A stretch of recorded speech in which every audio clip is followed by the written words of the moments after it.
ഇന്ന് ഞാനൊരു പരീക്ഷണം ചെയ്ത് നോക്കാൻ പോവുകയാണ്. അപ്പോൾ എക്സ്പയറി ഡേറ്റിന് ഇതുപോലത്തെ പൗഡർ ഉണ്ടായിരുന്നു. അപ്പോൾ അത് വെച്ചിട്ട് സ്ലൈം ഉണ്ടാക്കുന്ന വീഡിയോ കണ്ടിട്ടുണ്ടായിരുന്നു കേട്ടോ.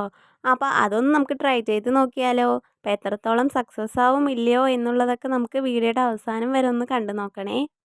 അപ്പോൾ ആദ്യം തന്നെ ആവശ്യത്തിന് പൗഡർ എടുത്ത ശേഷം നമുക്കതിലേക്ക് വെള്ളം ഒഴിച്ചിട്ട് ഇതുപോലെ ഒന്ന് മിക്സ് ചെയ്ത് എടുക്കണം. അപ്പം ഞാൻ ആദ്യം വെള്ളം ഒഴിച്ചതിൻ്റെ അളവ് കുറച്ച് കൂടിയിട്ടുണ്ടായിരുന്നു. പിന്നെയും പൗഡർ വെച്ച് അഡ്ജസ്റ്റ് ചെയ്തിട്ട് ഇതുപോലെ ഒന്ന് മിക്സ് ചെയ്തെടുത്തു. ഇനി നമുക്ക് അതിലേക്ക് ഗ്ലൂ ആഡ് ചെയ്ത് കൊടുക്കണം. അപ്പോൾ നമുക്ക് ഇതുപോലത്തെ ഞാനിപ്പോൾ ഈ ഗ്ലൂ മുഴുവനായിട്ടും ഒന്ന് ആഡ് ചെയ്ത് കൊടുത്തിട്ട് നല്ലോണം ഒന്ന് മിക്സ് ചെയ്തെടുക്കുന്നുണ്ട് കേട്ടോ.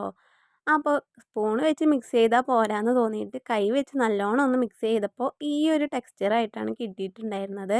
അപ്പോൾ ഇതിൻ്റെ പോക്ക് കണ്ടിട്ട് എനിക്ക് സ്ലൈം ആവുമെന്നൊന്നും തോന്നുന്നില്ല. എന്നാലും പ്രതീക്ഷ കൈവിടരുതല്ലോ. അപ്പോൾ അതുകൊണ്ട് ഇതുപോലെ നല്ലോണം ഒന്ന് മിക്സ് ചെയ്തെടുത്തപ്പോൾ ഈ ഒരു രൂപത്തിലായി കിട്ടിയിട്ടുണ്ട്. ഇനി നമുക്കിതിലേക്ക് കളർ ആഡ് ചെയ്ത് കൊടുക്കാം. ഞാൻ ഇവിടെ ഒരു യെല്ലോ കളർ ആഡ് ചെയ്ത് കൊടുത്ത് അത് നല്ലപോലെ ഒന്ന് മിക്സ് ചെയ്ത ശേഷം ലാസ്റ്റായിട്ട് ഇതുപോലെ ഓയിൽ ഒന്ന് ആഡ് ചെയ്ത് കൊടുക്കുന്നുണ്ട്. നമുക്ക് ഏത് ഓയിൽ വേണമെങ്കിലും യൂസ് ചെയ്യാം കേട്ടോ.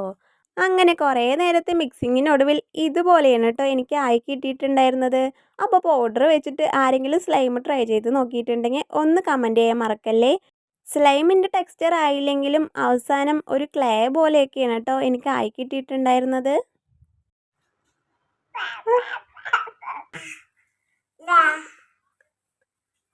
ഐ